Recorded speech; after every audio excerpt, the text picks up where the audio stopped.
For 27 years, Sergeant First Class Robert Hayes had carried the weight of a mission that officially never happened. The Medal of Honor citation remained classified, locked away in Pentagon files that few people had clearance to access. Hayes worked as a quiet maintenance supervisor at a veterans hospital, fixing broken equipment and avoiding conversations about his military service. Until the day when a Department of Defense declassification review released documents from Operation Silent Thunder, and suddenly the world learned why Robert Hayes had been awarded America's highest honor for a mission that was never supposed to exist. Because some acts of heroism are too sensitive to acknowledge until the geopolitical landscape changes enough to reveal the truth. Welcome to Veteran Stories. Before we continue this incredible story of hidden honor, classified heroism, and the moment when 27 years of secrecy finally revealed the truth about America's most classified Medal of Honor recipient, tell me in the comments which city you're watching from today. And if you believe that some heroes wait decades for recognition, hit that subscribe button and help us honor those whose service remained hidden until history was ready to tell their story. The Cleveland Veterans Medical Center served 45,000 veterans across northeastern Ohio, providing medical care, rehabilitation services, and support for men and women who'd served their country in conflicts spanning 7 decades. The facility operated 24 hours a day, 365 days a year, requiring constant maintenance of complex medical equipment that kept veterans alive and comfortable. Robert Hayes had been the equipment maintenance supervisor for 15 years, managing a team of technicians who repaired everything from wheelchairs to life support systems. At 52, Hayes moved through the hospital's corridors with quiet efficiency, carrying a radio, a toolbox, and the kind of problem-solving attitude that kept critical equipment operational when veterans' lives depended on reliability. Hayes was well respected by hospital staff for his competence and dedication, but he remained professionally distant from personal conversations. When colleagues gathered in the break room to discuss their backgrounds, military service, or family histories, Hayes listened politely but shared little about his own life. "Robert's a mystery," one of the nurses had commented to a colleague. "Great at his job, always helpful, but he never talks about himself. I've worked here for 8 years, and I still don't know if he was military." Hayes preferred it that way. His personnel file listed standard employment history, technical training, previous maintenance positions, clean background check. Nothing that would draw attention or raise questions about a past he'd been instructed never to discuss. On March 15, 2024, the Department of Defense released its annual batch of declassified documents, including materials from operations conducted during the 1990s that were no longer considered sensitive to national security. The release included 847 files covering various military actions, intelligence operations, and personnel records that had been classified for 25 to 30 years. Among the declassified materials was a file marked Operation Silent Thunder, Somalia Sector 7 to 1997. The operation had been so highly classified that even its existence had been denied in official military histories. Only 17 people had been cleared to know the complete details of the mission, and most of those individuals had since retired or died. The operation file was 63 pages long, heavily redacted in many sections, but revealing enough detail to understand what had happened during 6 days in October 1997, when a single American soldier had volunteered for a mission that military planners considered mathematically impossible to survive. Dr. Sarah Chun, a trauma surgeon at Cleveland Veterans Medical Center, discovered the declassified file 3 weeks after its release while researching historical military medical procedures for a paper she was writing about battlefield medicine innovations. Dr. Chun had been reading declassified military documents as research for her paper when she encountered the Operation Silent Thunder file. The mission details were extraordinary enough to capture her attention, but it was the soldier's name that made her stop reading entirely. According to the declassified report, Sergeant First Class Robert Hayes, U.S. Army Special Operations, had volunteered for a classified rescue mission in Somalia that required infiltrating a hostile compound, extracting 7 captured UN peacekeepers, and accomplishing the mission without officially acknowledging American military involvement. Dr. Chun read the name again. Robert Hayes. The same name as their hospital's maintenance supervisor, who worked 2 floors below her operating rooms. She checked the dates. The operation had occurred in October 1997. The mission report indicated that Sergeant Hayes had successfully completed the rescue, saving 7 lives while wounded and operating alone behind enemy lines for 72 hours. The Pentagon had awarded him the Medal of Honor for actions that were immediately classified at the highest levels of government secrecy. Dr. Chun looked up from her laptop, processing the possibility that her hospital's quiet maintenance supervisor might be one of the most decorated heroes in modern American military history. Dr. Chun spent the following week carefully researching everything she could find about Operation Silent Thunder and Sergeant First Class Robert Hayes. The declassified files contained enough information to piece together an extraordinary story of heroism that had been hidden from public knowledge for nearly 3 decades. According to the Pentagon documents, the mission had been authorized at the highest levels of government when diplomatic channels failed to secure the release of 7 UN peacekeepers captured during a humanitarian aid operation in Somalia. The hostages included citizens from 4 different countries, and their execution had been threatened unless specific political demands were met. Military planners had determined that a conventional rescue operation would likely result in the hostages' deaths and create an international incident that could destabilize the region. Instead, they'd requested volunteers for a classified mission that would provide plausible deniability if discovered. Sergeant Hayes had volunteered for an assignment that Pentagon analysts gave a 12% probability of success and an 85% probability of resulting in the volunteer's death. Dr. Chun found personnel records indicating that Robert Hayes, currently employed at Cleveland Veterans Medical Center, had been born on the same date and in the same location as the Sergeant Hayes described in the classified operation files. Dr. Chun decided to approach Hayes directly but carefully. She found him in the hospital's equipment maintenance shop, repairing a ventilator that had malfunctioned in the ICU. "Robert," she said, "do you have a few minutes to talk privately?" Hayes looked up from the ventilator, noting the serious expression on Dr. Chen's face. "Is there a problem with equipment on your floor?" "No, the equipment is fine. I wanted to ask you about something I discovered while doing research." Hayes set down his tools and gave Dr. Chun his full attention. "What kind of research?" Dr. Chun pulled out a printed copy of the declassified Pentagon file. "I found this document about Operation Silent Thunder. It mentions a Sergeant First Class Robert Hayes who received the Medal of Honor in 1997. Hayes stared at the document for a long moment without speaking. Dr. Chun could see recognition in his eyes, followed by what looked like resignation. "Where did you find this?" Hayes asked quietly. "It was declassified 3 weeks ago. The Department of Defense released it as part of their annual document review." Hayes sat down heavily in his desk chair. After 27 years of enforced secrecy, the mission that had defined his life was now public information. "Robert," Dr. Chun said gently, "are you the same person described in this file?" Hayes was quiet for several minutes, looking at the declassified document that revealed details he'd never been allowed to discuss with anyone, including his own family. "Yes," he said finally. "That's me." Dr. Chun felt her breath catch. She was talking to a Medal of Honor recipient who'd kept his honor secret for nearly 3 decades. "Why didn't you ever mention this?"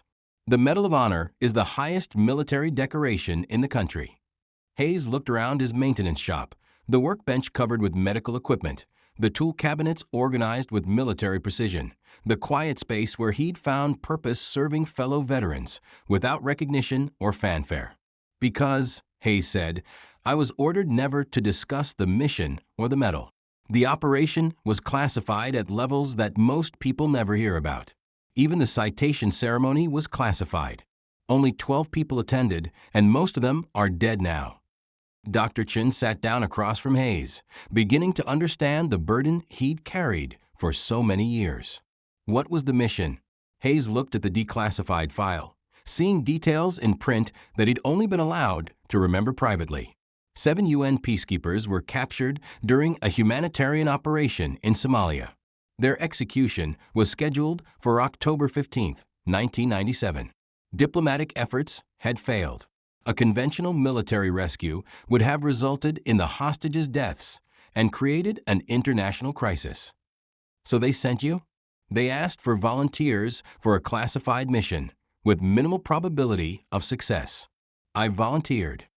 Over the next hour, Hayes shared details about Operation Silent Thunder that even the declassified files hadn't fully revealed. He'd been inserted into Somalia using unofficial channels, operating without backup or communication support, carrying minimal equipment to avoid detection. The compound where the hostages were held was in the middle of a city controlled by hostile forces, Hayes explained. Intelligence suggested there were approximately 40 armed guards, plus civilian populations that would complicate any extraction attempt. How did you get them out? Hayes described a 72-hour operation that had required skills developed through years of special operations training, combined with improvisation that hadn't been taught in any manual. I created diversions to draw guards away from the hostage location, then used those diversions to access the building. The extraction required moving 7 wounded people through hostile territory to a pickup point 12 kilometers away. You were wounded during the mission 3 times, but not seriously enough to compromise the mission. Dr. Chin was beginning to understand why the Pentagon had awarded Hayes the Medal of Honor while simultaneously classifying the entire operation. Why was it kept secret for so long? Hayes looked out the window of his maintenance shop toward the parking lot where he'd arrived for work every day for 15 years. Because acknowledging the mission would have created diplomatic problems that lasted longer than the mission itself. Sometimes successful operations have to remain officially non-existent. Dr. Chin began to understand the weight Hayes had carried for 27 years, not just the memory of an extraordinary mission, but the isolation that came from never being able to share his experience with anyone. Robert, she said, how do you cope with keeping something this significant secret? Hayes was quiet for a moment, then gestured around the maintenance shop. I found a way to keep serving veterans without needing recognition. Every piece of equipment I repair, every system I keep operational. It helps fellow veterans who need medical care. That gives meaning to what I do now. But doesn't part of you want recognition for what you accomplished? Hayes looked at Dr. Chun directly. Dr. Chun, I received the Medal of Honor from the President of the United States. 12 people who understood the significance of the mission were there to witness it. The 7 people I rescued are alive today because of that mission. That's all the recognition I need. Dr. Chin realized that Hayes had found peace with his situation through continued service rather than public recognition. What happens now that the mission is declassified? I don't know. I suppose that depends on whether anyone else discovers what you discovered. Despite Dr. Chen's intention to keep Hayes' secret private, word of the discovery spread through the hospital's veteran community, not as publicity or sensationalism, but as the kind of respectful recognition that veterans show each other when they learn about exceptional service. Hayes continued his daily routine, but gradually noticed changes in how people interacted with him. Veterans receiving treatment at the hospital began approaching him with questions about his service. Hospital staff showed him increased respect, understanding that their maintenance supervisor carried one of the nation's highest military honors.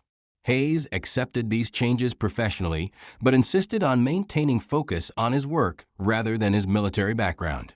I'm here to keep medical equipment functioning, he told everyone who approached him. Veterans need reliable equipment more than they need to hear old war stories. But Hayes' influence on the hospital community became apparent in ways that went beyond equipment maintenance.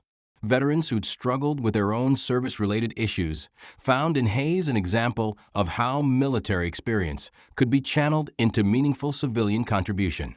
6 months after the declassification, Hayes received a letter from the Department of Veterans Affairs requesting his participation in a ceremony honoring Medal of Honor recipients whose service had been classified for national security reasons. The ceremony was planned for the Pentagon, attended by current and former military leaders who understood the unique challenges faced by service members whose heroism couldn't be publicly acknowledged for decades. Hayes initially declined the invitation, preferring to maintain the low profile he'd cultivated for 15 years at the hospital. Dr. Chun convinced him to reconsider. "Robert, this isn't about seeking recognition. This is about other service members understanding that classified heroism is still heroism, and that some missions matter even when they can't be discussed." Hayes agreed to attend, but only if he could return to his normal routine at the hospital immediately afterward. The Medal of Honor recognition ceremony was held in the Pentagon's Hall of Heroes, attended by 200 current and former military personnel who understood the significance of classified operations and delayed recognition. Secretary of Defense Lloyd Austin spoke about the unique challenges faced by service members whose heroism occurred in missions that couldn't be acknowledged for national security reasons. These individuals carried not just the burden of their actions, but the additional burden of silence about their service to country, Austin said. "Today, we honor not just their heroism, but their patience in waiting for history to reveal their contributions." Hayes was introduced as Sergeant First Class Robert Hayes, Medal of Honor recipient for Operation Silent Thunder. The audience, composed entirely of people with military experience and security clearances, understood the rarity of what they were witnessing. Hayes spoke briefly, maintaining the same humble dignity he'd shown throughout his civilian career. "This honor belongs to the 7 people who came home because of that mission," Hayes said, "and to everyone who's ever served in operations they couldn't discuss with their families or communities." Service doesn't require recognition to have meaning. After the Pentagon ceremony, Hayes returned to his routine at Cleveland Veterans Medical Center. The recognition had been meaningful, but he insisted that his primary mission remained serving fellow veterans through medical equipment maintenance. Hospital administrators offered him new positions that would utilize his military background and Medal of Honor status for public relations and veteran outreach programs. Hayes declined all offers, choosing to remain in equipment maintenance. "Why do you want to stay in maintenance?" asked the hospital director during their conversation about Hayes's future role. Hayes looked around the medical center where he'd worked for 15 years. "Because this is where veterans need me. Every ventilator I repair, every wheelchair I fix, every piece of equipment I maintain, it directly helps fellow veterans. That's more important than ceremony or recognition." The hospital director understood that Hayes had found his calling in direct service rather than symbolic roles. Hayes' story inspired other veterans at the medical center to share their own experiences with service that hadn't received public recognition. He became an informal counselor for veterans who'd served in classified operations or struggled with the transition from military to civilian life. "The hardest part about classified service," Hayes told a group of veterans during an informal discussion in the hospital break room, "isn't the danger or the difficulty of the missions. It's the isolation that comes from not being able to share your experience with anyone who understands what you went through."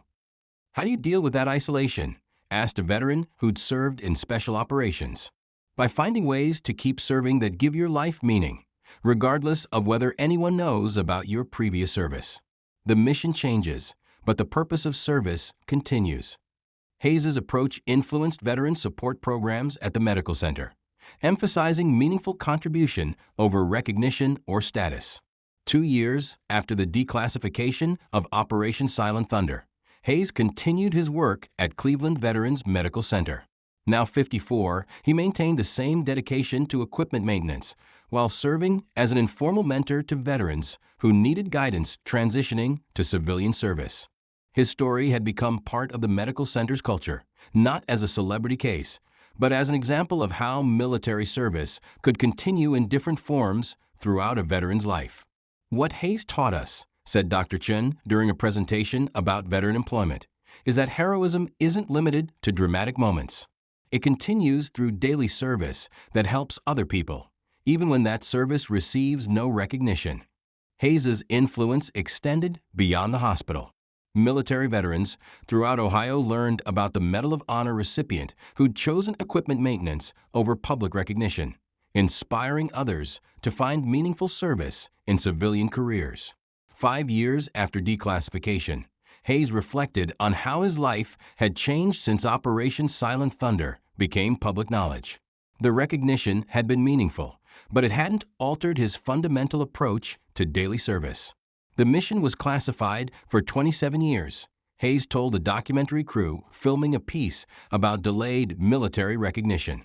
During that time, I learned that service doesn't depend on acknowledgement.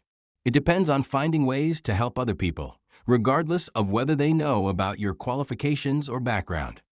Do you regret the years of secrecy? Hayes looked around the medical center, where he'd found purpose-serving fellow veterans. No regrets.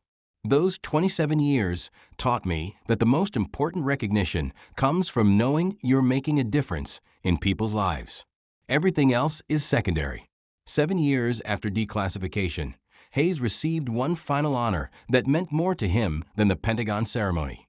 The Cleveland Veterans Medical Center established the Robert Hayes Excellence in Service Award for employees who demonstrated exceptional dedication to veteran care. The award recognized not heroic actions or dramatic achievements, but consistent daily service that improved veterans' lives through reliable, competent, and caring work. Hayes was the first recipient, honored not for Operation Silent Thunder, but for 20 years of maintaining medical equipment that kept fellow veterans healthy and comfortable. This award means more to me than the Medal of Honor, Hayes said during the presentation ceremony, because it recognizes the kind of service I can provide every day for as long as I'm able to work. The medical center's director understood why Hayes valued this recognition above all others. It honored the mission he'd chosen for himself rather than the mission he'd been assigned decades earlier. Conclusion: Robert Hayes never sought recognition for Operation Silent Thunder, the classified mission that earned him the Medal of Honor in 1997. For 27 years, he carried the weight of extraordinary heroism in silence, finding purpose through daily service to fellow veterans rather than public acknowledgement of his military achievements. When declassification finally revealed his story, Hayes demonstrated that true heroism isn't limited to dramatic moments. It continues through consistent dedication to helping others, regardless of recognition or status.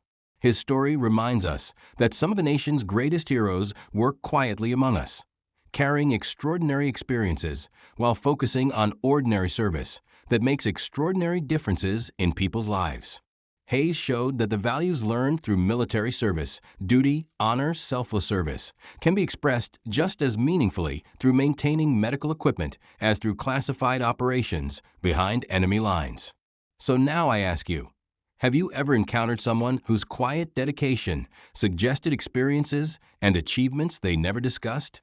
Someone whose daily service carried the weight of extraordinary background they kept private? Share their story in the comments. Tell us where you're watching from. Because at Veteran Stories, we believe that the greatest heroes often serve in silence, waiting decades for recognition while finding meaning through continued service to others. Subscribe if stories like this matter to you. Because every community has people like Robert Hayes, individuals who've done extraordinary things and chosen to continue serving through ordinary work that helps fellow citizens every single day.